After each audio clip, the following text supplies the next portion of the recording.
जय दिन बंधुओं। क्या घृणा, भेदभाव, हेट, एक दूसरे को नीचा दिखाना, क्या ये भावना केवल जाति से उत्पन्न हुई है? जाति को ही दोषी ठहराया जाता है कि भारत में जो जातिगत गोत्र ये जो व्यवस्था है, इसके कारण घृणा और हेट का माहौल, वातावरण हमारे देश में, समाज में पूर्व में था और अभी भी है। मेरा आप सबसे ये कहना है, मैं दो एग्जाम्पल्स आपको दूंगा, उसको आप ऑब्जर्व करिए और फिर अपने राय आप अपने आगे मुझसे शेयर कर सकते हैं। सबसे प्रथम आता है, आप एग्जाम्पल लीजिए, देश में हमारे जितनी भी हमारी जनसंख्या है, कोई देश का एक गांव या एक टाउन ले लीजिए और वहां पर मान लीजिए 5 लाख की पॉपुलेशन है। एक ट्रायल के लिए मैं आपको कह रहा हूं, सोच के देखिए, उस 5 लाख की पॉपुलेशन में लोगों के जो नाम हैं, उन नामों को मैं कंप्लीटली चेंज कर देता हूं। नॉर्मली जैसे हम जो भारत में नाम लिखते हैं, वो नाम हम उनके नहीं रखते हैं। राम, श्याम, जो भी नाम है, उन सबको हटा देते हैं हम। अब कैसे उनको संबोधित करेंगे? हम उनके नाम रखेंगे, जैसे आजकल डिजिटल ज़माना है, डिजिटल सिग्नेचर हैं, लोगों के कार्ड्स हैं, आधार कार्ड है, आधार नंबर है, हम उनके कोड्स में नाम रखते हैं, 001, 002, 003। और इसी एग्जाम्पल से उस पूरे गांव में 5 लाख लोगों के नाम हम इसी कोड्स के आधार पर रखेंगे। हर एक व्यक्ति दूसरे को कोड से बुलाएगा, किसी का कोड यूनिक होंगे, सबके कोड, और कोड के जो प्रारंभिक अंक होते हैं या जो अंक अंत के जो अंक होते हैं, उससे वो उसको बुलाएगा। अरे 001 यहाँ पर आओ, 002 यहाँ पर आओ। इस तरीके से सारी व्यवस्था चलेगी पूरी, ये आप समझ सकते हैं। तो ये इस एग्जाम्पल को माइंड में रखिए। अब कोड आ गए, तो अब किसी का नाम नहीं है, किसी का उपनाम नहीं है। उपनाम में ना धर्म दिख रही है, ना जाति दिख रही है, ना गोत्र दिख रहा है, और प्रथम नाम भी नहीं है, उसको भी हटा दिया। तो किस पर है? किसी नदी पर है, किसी भगवान पे है, देवी देवता पे है, वो सब सारी चीज़ें हटा दी। किसी धार्मिक पुस्तक के ऊपर है, सब कुछ हटा दिया, सिर्फ कोड। अब सोच के देखिए कि वहाँ पर जो ये मनुष्य सभ्यता जो 5 लाख की उस टाउन में है, अब वो क्या करते हैं? अब वो एक दूसरे से ऊंची आवाज में बात करना बंद कर देंगे? क्या वो एक दूसरे से लड़ाई झगड़ा बंद कर देंगे? नीचा दिखाना एक दूसरे को, किसी की हाइट ऊपर है, किसी की हाइट कम है, तो बड़ी हाइट वाला छोटी हाइट वालों को उसका मजाक उड़ाना बंद कर देगा? कोई गोरे रंग का है, कोई काले रंग का है, तो क्या वो उसको टॉन्ट मारना, काले रंग का मजाक उड़ाना बंद कर देगा? क्योंकि यहाँ पर बात देखिए, वो उसके साथ मजाक करेगा अगर, तो बोलेगा ए 001 तुम ऐसे हो। जाति तो है नहीं, सरनेम नहीं है, नाम भी नहीं है, और शहर की व्यवस्था चल रही है एक बैंक अकाउंट के नंबर के जैसे, आधार के नंबर के जैसे। अब ये आप माइंड में अपने सोच के देखिए कि ये 5 लाख लोग अपनी दिन प्रतिदिन दिनचर्या कर रहे हैं, सामाजिक व्यवस्था है, सरकार भी है, सारी चीज़ें चल रही हैं जैसे हमारे अभी देश में चलती हैं। नाम केवल कोड में है और वो जगह अपने फंक्शन कर रही है प्रॉपर तरीके से। अब यहाँ पर हम लेकर आते हैं कि भेदभाव क्या यहाँ पर खत्म हो गया? चूंकि ये काल्पनिक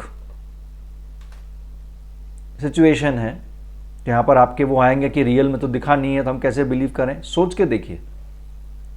ये मैं आपको डंके की चोट पे कहता हूँ कि ये काल्पनिक नहीं। अगर किसी गांव में सरकार, अगर किसी गांव या शहर में इस फॉर्मूले को अप्लाई करे, तो वहाँ पर आप देखेंगे कि लोग बाग एक दूसरे से भेदभाव करना बंद नहीं करेंगे।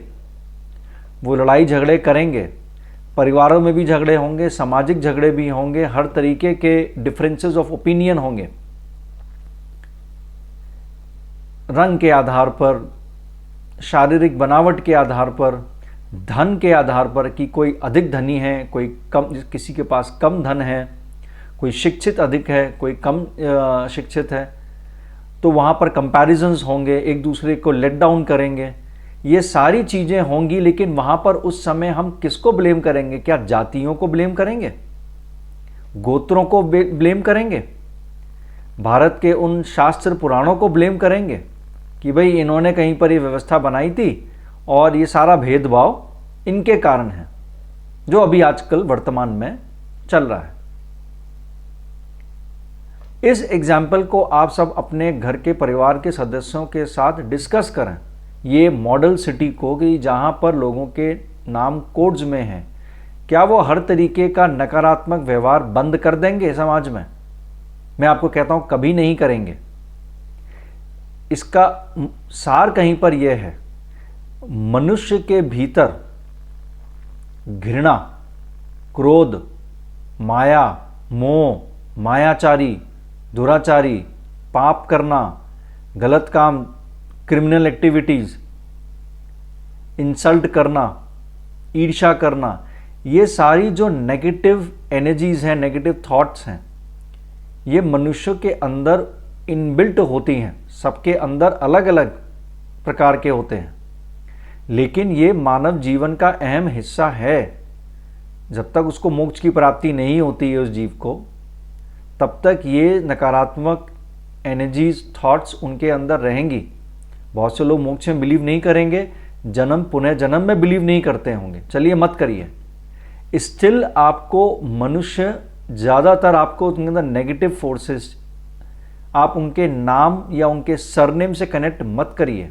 ठीक है, उनकी शिक्षा किस प्रकार से हुई है वो डिपेंड करती है, डिसाइड करती है कि किस तरीके की वैल्यूज आ रही हैं, बट इनहेरेंट मनुष्यों के अंदर नेगेटिविटी होती है। जैसे कि एक बैटरी के सेल में नेगेटिव पॉजिटिव दोनों होते हैं, वैसे ही ह्यूमन बिहेवियर के अंदर इनबिल्ट है कि उसके अंदर नेगेटिव एनर्जीज भी हैं और पॉजिटिव एनर्जीज भी हैं। किसी समय उसकी नेगेटिव वैल्यूज ज़्यादा आगे निकल के आ जाती हैं और पॉजिटिव उसकी वैल्यूज नहीं दिखती हैं या कम दिखती हैं। हमारे समाज में जो घृणा का माहौल है, जो भेदभाव है, उसका आधार जाति को बना दिया जाता है।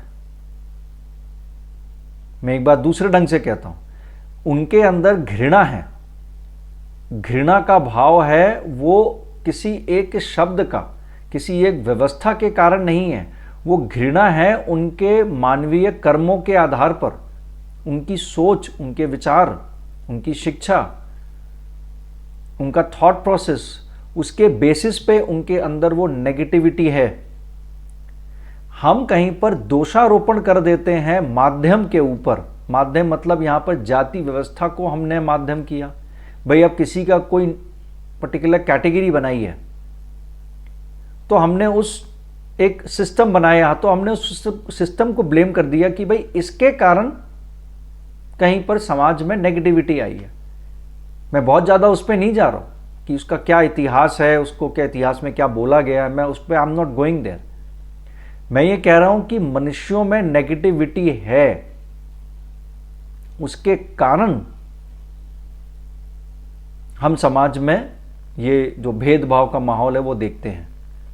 तो मैं ज़्यादा इस पे फोकस नहीं करूंगा, सिर्फ ये कहूंगा कि ये जो फॉर्मूला मैंने बताया है इसको अप्लाई करिए, और कहीं ना कहीं हमें ऐसे किसी एक गांव या ग्रामीण इलाके से या छोटे से शहर से हम एक्सपेरिमेंटेशन कर सकते हैं कि जब चाय पीने के लिए कोई किसी को बुलाएगा, अरे 005 यहाँ पर आओ, और उस वक्त इसको वो अगर गलत टोन में बुला रहा है, तो हम किस जाति को, किस सरनेम को, किस नाम को, हम किस धर्म को हम दोष देंगे? इस पॉइंट के ऊपर आप एनालिसिस करिए, शोध करिए, सोचिए थोड़ा और अपने भाव शेयर करिए। अब दूसरे एग्जाम्पल की ओर जाते हैं। यहां पर मैं आऊंगा एनिमल किंगडम के ऊपर, पशुओं का जो संसार है। कभी आपने ध्यान से ऑब्जर्व किया है कि पशुओं में भी नेगेटिविटी और पॉजिटिविटी होती है? अगर हम जंगल के कानून की बात करें कि जंगल का राजा शेर है, तो शेर क्या हर समय पॉजिटिव एटीट्यूड में जंगल में राज करता है? यहां मैं दूसरा उदाहरण देता हूं, वुल्फ्स का और वुल्फ से हम आते हैं डॉग्स पे। डॉग्स में आप देखेंगे अपने शहरों में आसपास जंगल, एक बार हम जंगल से पीछे आते हैं कि डॉग्स अपने एरिया की मार्किंग करते हैं और वो अपना, जब वो पी करते हैं तो वहां पर वो मार्किंग कर देते हैं और उस एरिया में फिर दूसरे एरिया के डॉग्स क्रॉस करके नहीं आ सकते हैं। ये मार्किंग्स आप देखेंगे कि डॉग्स की जो प्रजाति हैं, वुल्फ की जो प्रजाति हैं, ये अवश्य करते हैं और ज़्यादातर एनिमल्स करते हैं, लायन भी करते हैं। और ये एरिया की मार्किंग में आप देखेंगे कुत्तों में ज़बरदस्त झगड़ा होता है, एक दूसरे के कॉलोनी में कोई जा नहीं सकता है। और आए दिन आप पेपर्स में देखते हैं कि डॉग बाइट्स हो रहे हैं, चीज़ें हो रही हैं, लेकिन मूल में जाइए कि जैसे ही एक डॉग दूसरे डॉग की कॉलोनी को क्रॉस करेगा फौरन उनमें झगड़ा होगा, चिल्लाने लगेंगे, जोर जोर से भौंकने लगेंगे, बार्किंग करने लगेंगे। तो क्या उस समय उनकी कोई जाति इसके लिए रिस्पॉन्सिबल है? ये एक नेगेटिव सा, जो इतना घोर नेगेटिव उनका जो बिहेवियर है कि वो ऐसा क्यों कर रहे हैं, क्यों लड़ाई झाग कर रहे हैं, बार्किंग कर रहे हैं, इनफैक्ट एक दूसरे को अपने ही तरीके से, एक तरीके से वो फिजिकली अब्यूज भी करते हैं, फिजिकली असॉल्ट करते हैं। तो क्या उस समय कोई जाति व्यवस्था, उसमें उनके अंदर जो नकारात्मक व्यवहार है वो किसी जाति व्यवस्था से आया पशुओं में? अब यहां से हम सीधे जंगल की ओर जाते हैं। फिर जंगल में शेर या शेर के साथ जितने भी जो अग्रेसिव एनिमल्स हैं, वो जब अपनी बाउंड्री मार्किंग करते हैं, डिसाइड करते हैं कि ये एरिया मेरा, ये इलाका मेरा, ये इलाका तुम्हारा। आपको पता है शेर, चीता, तेंदुआ, जितने भी जो ये कार्निवोरस अग्रेसिव एनिमल्स हैं, ये अपनी मार्किंग करते हैं। जो इनफैक्ट शाकाहारी वाले भी जो पशु हैं, उनका भी अपना झुंड होता है और नॉर्मली झुंड और उन्हीं के जैसा सिमिलर झुंड आपस में वो बहुत जल्दी मिक्स नहीं होते हैं। तो ये कि ये नेगेटिव कैरेक्टरिस्टिक है, बिहेवियर है। तो क्या ये नेगेटिव बिहेवियर उन्हें सिखाया गया, उन्हें पढ़ाया लिखाया गया, स्कूल में बैठा के उनको कॉलेज में इसके लिए स्टडी करेगी उनकी? नहीं, ऐसा तो कुछ भी नहीं पॉसिबल है। वहां पर कोई जाति व्यवस्था है, कोई वर्ण व्यवस्था है? क्या कोई है जंगल में, पूरे वर्ल्ड में, भारत की बात छोड़ दीजिए, कहीं पर आपको ऐसी व्यवस्था दिखती है किसी जंगल में? आप कहेंगे मैं बकवास कर रहा हूं। हाँ, बकवास कर रहा हूं, क्योंकि नहीं होती है। लेकिन तब भी उनके अंदर नेगेटिविटी क्यों है? आपने अनेक पशु, आप नेशनल ज्योग्राफिक में चले जाइए या आप जितनी भी डॉक्यूमेंट्री फिल्म्स ऑनलाइन देखते हैं यूट्यूब पर, आप देखेंगे वहां पर वो आपस में खूब सारे वीडियोज हैं जहां पर झगड़ा कर रहे हैं।